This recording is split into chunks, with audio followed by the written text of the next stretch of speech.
Notre effet domino cette semaine peut se résumer par l'équation suivante, pas franchement glamour d'ailleurs. 1. Les Européens et surtout les Français, c'est bien connu, consomment trop de médicaments.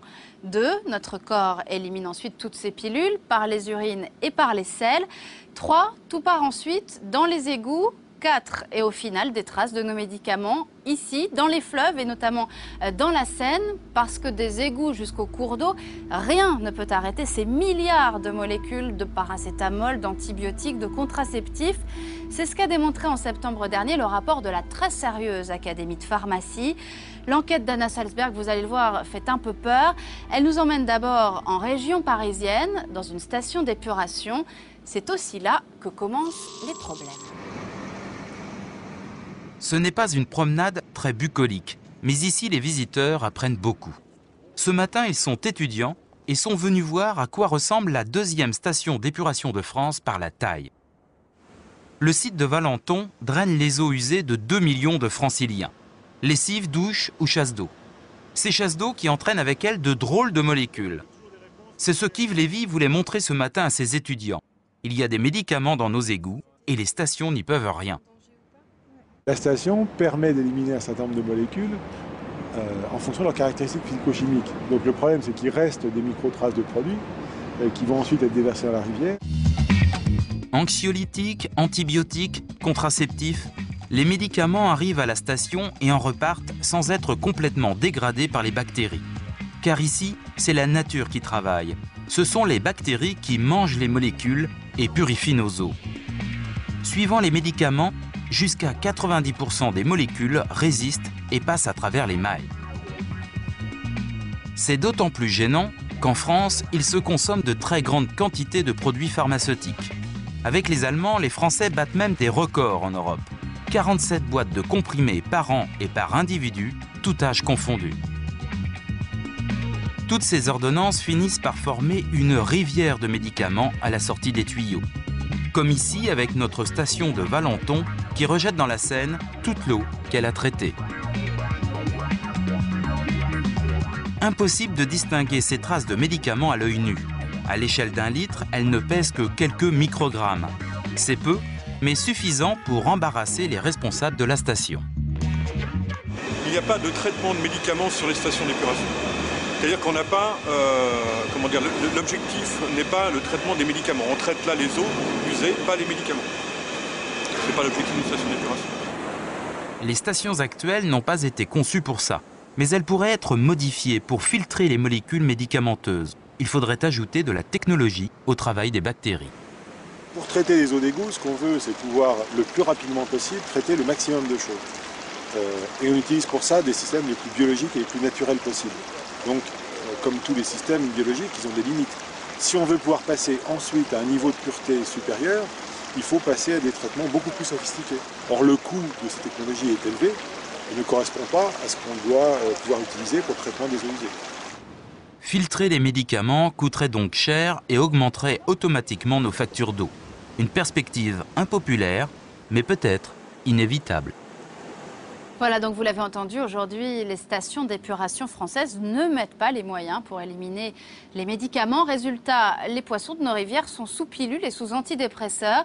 Je caricature, mais vous allez le voir, hélas, j'exagère à peine. Deuxième étape de cet effet domino. C'est un bourdonnement théoriquement interdit sur les rivières françaises. Le bruit de la pêche électrique. Le courant anesthésie le poisson. Il n'y a plus qu'à tendre l'épuisette. Illégal pour un pêcheur du dimanche, légal pour ces scientifiques. Sous la direction de cet écotoxicologue, ils ont sorti leur cuissarde pour prélever petits et gros poissons sur ce bras de rivière. Nous, ce qu'on va aller mesurer justement, c'est l'état de santé de ces poissons. Un petit peu comme on pourrait vous faire, vous, une prise de sang pour évaluer votre état de santé. C'est un petit peu la même chose qu'on va faire sur les poissons, sauf qu'au lieu de s'intéresser uniquement au sang, on va s'intéresser à d'autres organes, comme le foie, comme les organes reproducteurs ou comme le rein, par exemple.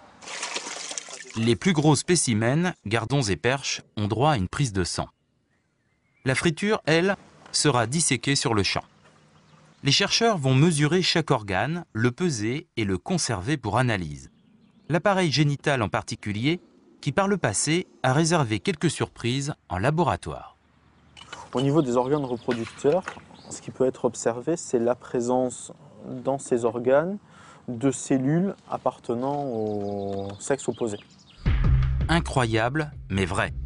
Voici un testicule de poisson en coupe. Au milieu des spermatozoïdes, plusieurs ovocytes. Des cellules femelles qui peuvent même, comme ici, envahir la quasi-totalité de l'organe mâle. Les poissons de nos rivières se féminisent et même se transforment quand il leur pousse un nouvel organe. Ici le testicule, et là, collé contre la membrane du dessus, un ovaire qui a fait son nid. Ce poisson est devenu hermaphrodite. Pourquoi? En termes de perturbation du système reproducteur, on peut par exemple citer le cas de l'éthinoestradiol, qui est le principe actif de la pilule contraceptive, mais on peut suspecter qu'il y ait d'autres molécules qui puissent avoir également ce type d'effet. Parmi ces autres molécules suspectes, les pesticides et certains engrais agricoles. C'est tout un cocktail chimique qui se mélangerait dans nos rivières. Les médicaments ne sont qu'un ingrédient à ce cocktail. Mais le résultat est là, les organes sexuels sont affectés et avec eux la reproduction, voire la survie des espèces. Voilà, la pilule a donc fait de nous des femmes libérées. Elle a en revanche transformé les poissons en hermaphrodites. Alors on va maintenant regarder ensemble ce schéma. Vous vous souvenez, nos eaux usées qui partent dans les égouts, qui arrivent ensuite dans la station d'épuration.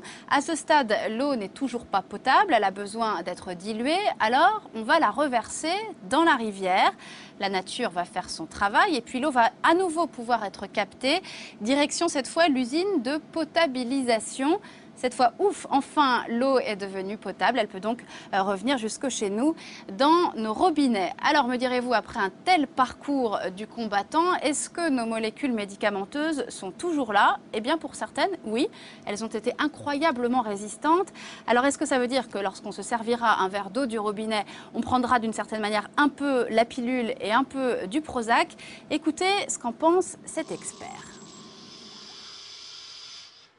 On ne peut plus exclure l'hypothèse que les résidus de médicaments qui se retrouvent dans l'eau, y compris dans l'eau potable, puissent avoir un impact sur la santé humaine associé à une foule d'autres composants chimiques. Ça, je crois qu'aujourd'hui, il y a un consensus dans la communauté scientifique.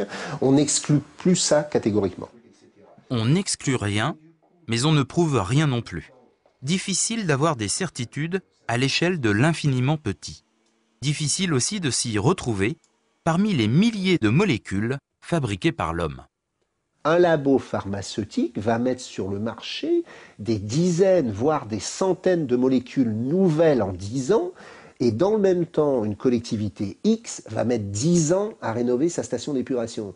Une fois qu'elle aura rénové sa station d'épuration, elle n'aura pas pu prendre en compte les propriétés des nouvelles molécules qui auront été mises sur le marché pendant ce temps-là. Donc c'est une course de vitesse qui est toujours perdue. Je pense qu'il faut prendre le problème à la source, en amont. Déjà, regarder de plus près s'il est pertinent, indispensable qu'on consomme autant de médicaments. Est-ce qu'il ne faut pas quand même réduire notre consommation de médicaments? L'idée, c'est quand même que tout le monde se mobilise, chacun à sa place, pour et ne pas se dire finalement on va mettre ça sous le tapis, on a d'autres urgences, on a d'autres priorités. Non, ce qui est en jeu, c'est la santé publique. Et on ne peut pas jouer avec la santé publique, c'est pas possible. Une enquête signée Anna Salzberg qui ne donne pas vraiment soif.